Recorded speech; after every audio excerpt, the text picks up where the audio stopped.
Morning, everybody. Enter the stars and welcome to the show.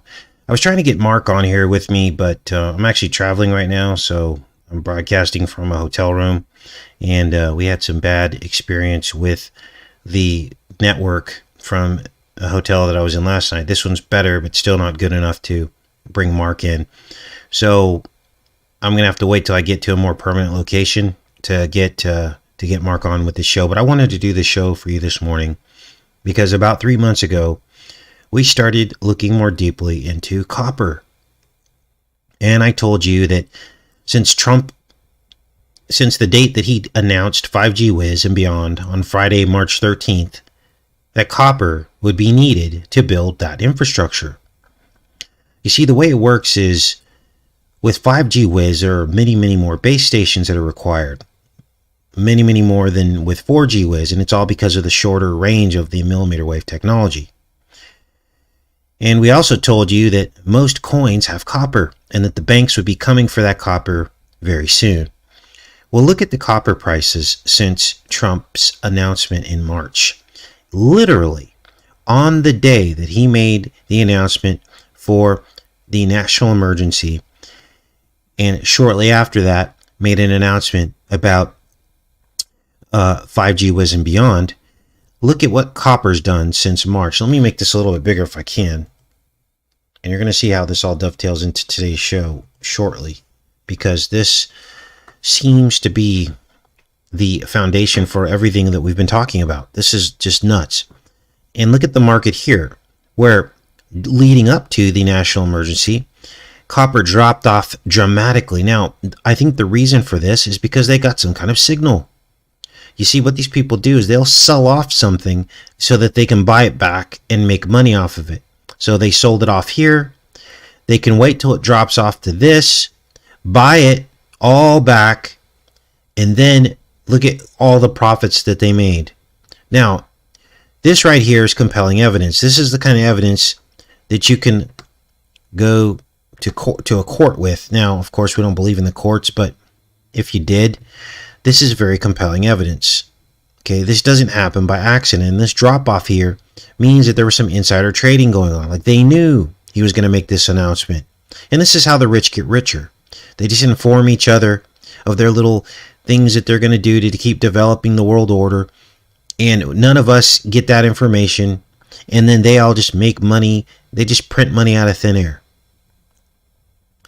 So, will they be coming for the copper coins soon?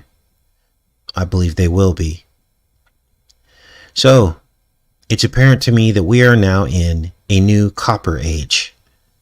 Now, how does this relate to today's show? Well, bronze is a copper tin alloy, and it appears in God's temple. And we're going to talk today about what that might mean. Now, I want to start the show by saying this, and being honest with you guys, that I was a little bit worried to look into this any deeper than I had, because I realized that God's temple had copper in it, and I wasn't sure if I was going to be able to do God's word justice in giving you an explanation as to why that might be. Especially after everything we've discovered about copper and how it is very close to the word serpent. Nakosheth is serpent, Nakosh is serpent, Nakosheth is copper. They're almost the same Hebrew word. And I was lacking in faith. I wasn't sure if God was going to show us the answers. I just didn't want to make a mistake about something so holy as the resting place of God amongst his people. And the information that I'm going to show you today, I want you guys to pray about it as well. And ask God to confirm in your heart if what you're looking at is accurate. But I think we found something pretty amazing in the materials that the Temple of Solomon was made out of. And we'll also be decoding the Tabernacle, which is like the mobile version or mobile copy of Solomon's Temple. It's not exactly the same, but it's got many of the same elements. So, Mark and I, our journey with this started in Daniel, the book of Daniel, and 243 to be exact. And first thing we noticed was the juxtaposition between the gold head of the copper statue in Daniel and the bronze midsection. And we were sitting thinking about why that might be. Gold and copper, or if there was even any deeper meaning to it. And based on what we know about copper, we can maybe surmise some things from this. Because this seems to be a metaphor for literally every item in the Holy of Holies that is covered in gold, this gold head here. And the waist seems to be the earthly knockoff version of power compared to the spiritual gold of God's kingdom. And then we began to wonder, is the copper loin cloth a metaphor for the sinful beast system, the carnal base desires of lust, the flesh, down here in the reproductive region? And then wondering if the gold head was the metaphor for godly power, because this is where the head is, the higher thinking versus the base thinking. You see how this all seems to dovetail in together? So in order for us to answer that question, we had to go back and look at Solomon's temple. And this is it here, a diagram of how it was laid out. And you can see there's an outer and inner courtyard. Now here's the zinger. Everything outside the Holy of Holies, so these side areas, here and down here, everything outside of this Holy of Holies is made of bronze, which of course is 88% copper.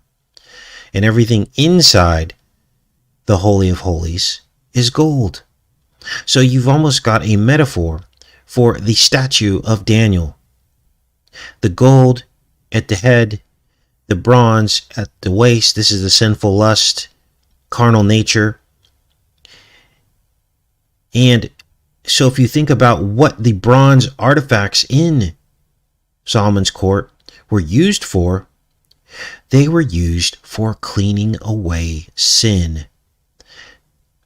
Is this all starting to come together for you yet? This is amazing, because here we have a direct connection between copper and sin. Everything outside the Holy of Holies, the lavers and bases, the brazen sea, which means bronze sea, brazen altar, bronze altar, is for that. Now, we dug deeper because we wanted to get specific about these components and what they could mean. So the bronze components are specifically for cleansing, bathing, or sacrifice for sin, which happened on the altar. The sin is washed away before the priest can enter in this brazen sea. It was like a giant bowl. So let's break down some of these components. First thing we looked at was the lavers. These are the bronze lavers. And according to the Bible, there were 40 baths per laver. And of course, again, these were bronze. And Mark and I were surmising that maybe that relates to the 40 years in the wilderness and the 40 days and nights that it rained in the flood, the washing away of the sin, right? And what the priests would do in these lavers would wash their hands and feet in this priestly ritual before they entered the Holy of Holies. Now, when you go back to the diagram here, you notice that there are 5 and 5. That's 55. And we'll get into the meaning of that very soon. But we found a 55 when looking at the aerial view of Trump Tower next to the IBM Tower. Both are 5-pointed, like diamond-shaped from the aerial view. So let's go on to the next part, and it's the molten sea. You can see it here. They call it the brazen sea. It's also called the molten sea. So we covered the lavers and bases. Now we're going to get into the brazen sea. This is it here. And this molten sea was actually twice as big as the lavers. And Look at this. Look at the size of this. Now, this was something Mark and I noticed, that this is very large. We started to wonder, like, who were these priests? You know, the Israelite armies were fighting the Nephilim, which were giants. But were there giant counterparts to the Nephilim that were of God's holy people? Now, the Bible doesn't say anything like that I know of, but this is crazy. Like, how would they even climb up into this thing? Now, this was used for water immersion. So they actually got into it like a pool. And this is how it's described in the Bible. Now, here is the altar, the brazen altar. Let me show you a depiction of this in the picture here. So the altar is this giant square piece. Now, it looks like the same size as the Holy of Holies, but they're actually different sizes. I looked that up because we wanted to make sure we did this right.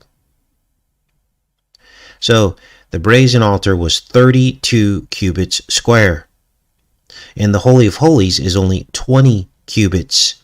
There is a difference of 12 cubits. The Holy of Holies is 12 cubits smaller. And Mark and I thought about that, and we're like, what could that mean?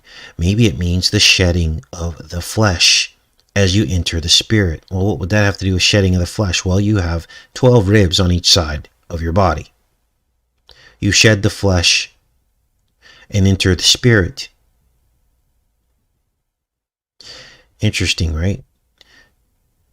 So, this goes on to the showbread. I think I have that pulled up here. Oh, I wanted to show you some pictures of the altar. There's the altar here. And there's the brazen sea next to it. Remember, everything outside is bronze. Everything inside is gold.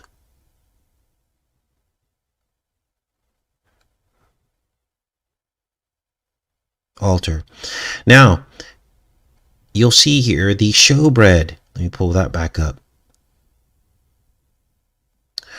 Here, the tables of showbread. There are 5 and 5 of them as well. So you have 5 and 5 showbread. You have 5 and 5 lavers. So you have a holy counterfeit, or you have a holy version, and then you have the counterfeit version on the outside.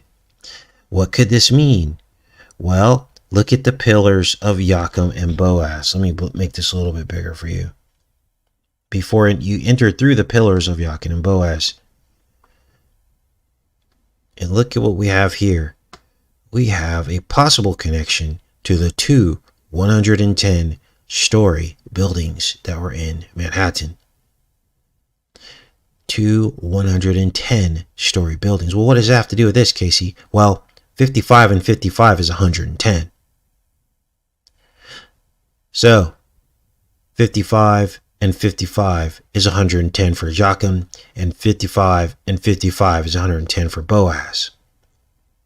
Do you think their intention of building those towers and bringing them down had nothing to do with this? Of course it did. Because the enemy is fascinated with the Most High. Now, let me see if I pulled up. I wanted to show you guys the tabernacle and compare that to Solomon's temple. Here's the Holy of Holies. And this is the Holy of Holies in the Tabernacle, a much smaller version. And then we have the Holy of Holies. That's Tabernacle still, I believe, yes. There's a image of it here. There's the Tabernacle. Make sure we're good here. Appears so. And you can see it's got some of the same components, but smaller version. Only one showbread, one altar, and much smaller.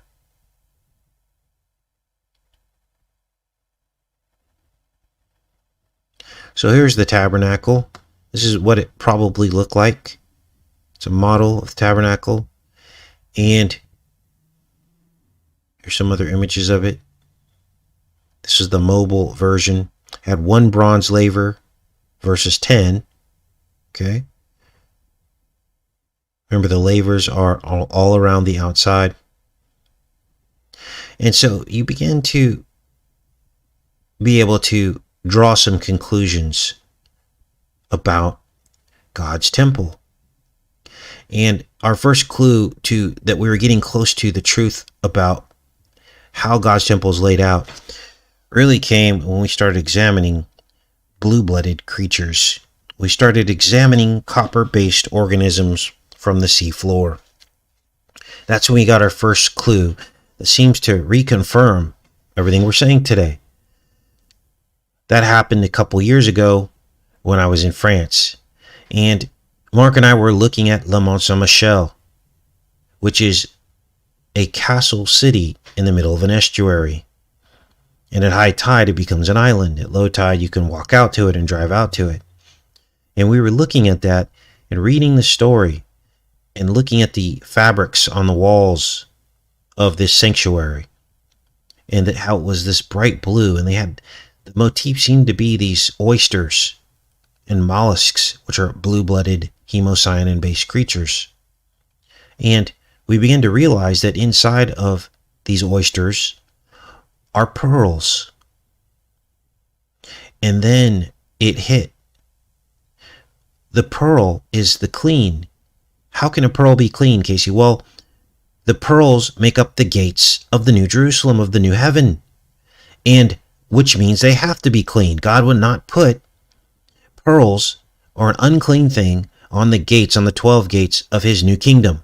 So they have to be clean, right? So the pearl sitting in the oyster is a metaphor for the clean pineal, full of light, inside the unclean beast, which is your body. And Christ said, if your eye is single, your whole body will be full of light. But if you are dark, your whole body will be full of darkness. Are you seeing the metaphor now? Imagine an oyster's shell opening and closing, and inside sits the pearl. You have an unclean shellfish, and inside a clean item. That is a direct analogy to us. And look, here it is reflected also in God's temple. The clean inside the unclean. And redemption. Now we begin to see what Christ really meant about a fine pearl. And how valuable it is. Now that rabbit hole goes way deeper. There's other things we talked about with regards to the pearl. And we can get into that on other shows, but I wanted to get this show up for you guys. I'll also be doing a show tomorrow, and that show will not be live, but it will be an upload from 2016, right before the election. It was actually on March 29th, the 88th day of the year, before the election, and we were talking about I Am Legend. That show will be called The Rise and Fall of the Copper King, because we didn't even realize it, but we already were talking about 5G Wiz and the copper network. And so I'm putting that together now, and I'll upload that same exact time as this uploaded this morning. So we'll be back on track, back on schedule. Hopefully the stream came through okay. I'll give some shout outs to you guys. There's Mark right there. There's Danny, Teresa, Robert, Amy, Bill. Thanks everyone for coming to the show this morning. Ellie, Marion, Cosmic Killbilly. Something fishy it seems. You're absolutely correct. It's like crazy stuff, right? God gives us analogies and metaphors for everything. He wants us to know the deeper truths of the Holy Spirit. And the way he does that is through his creation. And I always wondered that when I was a child. I always wondered, if I could see God through nature, and God slowly starts revealing these things to you. Even our own human body is a big metaphor for the entire biblical history. And so the show that we upload tomorrow will be all about that. All right. Nested Truths. Absolutely, Angela. There's Uncool Paranoia, Macri Brazier, Regal Rodents, Truth Loops, the Blue Oyster Cult. Yeah. Make no mistake, the enemy knows what's going on too. And they're laughing because they've shielded the truth from us. And as these revelations emerge, you will start seeing them in your daily life. You will start seeing metaphors of the holy things in the things around you. So, Dr. Savage says, crazy, I did a video on the body being the temple in the 322. Then wanting, wow, that's interesting because the video that I'm uploading tomorrow morning talks about 322. That's Holy Spirit, you guys. That's Spirit of God working and trying to get things communicated to you. So, I guess they have a new VC out. Did you guys hear about that? So, we'll see how that all rolls out. But it's interesting, just after the mainstream media called the election, that now they're going to announce that they have a 90% effective VC. You know, and I always told you that Biden was simply the next rope that Tarzan swings to. Tarzan's always Tarzan. The ropes are all the same. So Tarzan is like the metaphor for the enemy. And he just uses his puppets one by one to push forward his agenda. So what's the enemy doing right now? Well, he's biding his time. Biding his time. And so that he can bite us. What do serpents do? They bite. What is the bite? It's the VC. So, make no mistake, Biden will be part of that agenda. Just like Trump created the VC, maybe it's Biden who will deliver it. Or maybe it'll be Trump. We don't know yet. But it really doesn't matter. Do you see how it really doesn't matter? They're only going to use the person they need to get the most people deceived. That's how this works. So they're going to sit and watch and listen. And the more people that are deceived, then they can basically fashion their plan around the data that they're getting back. That's why it's so important to step outside the right-left paradigm. And you take away all their power. So, trillions of dollars have been brought to bear for this new VC. Do you think they're just going to not use them? What if tomorrow everybody said, what if 90% of the people said we're not taking it? They're not just going to throw that money away. They're not just going to walk away from those profits. They're going to somehow utilize it. They're going to somehow find a way, whatever they have to do. They're going to find a way. Some kind of emergency is going to emerge that has been created that they will use as a catalyst to say, you know what, we weren't going to force this, but now we will. And that's why it should have never been made in the first place. Never. But thanks to Trump, it was. So, all right, you guys. Love each and every one of you. I guess I'm going to pop off of here. And I will see you guys tomorrow morning, same time. Take care and be safe. I'll schedule that show probably in a few.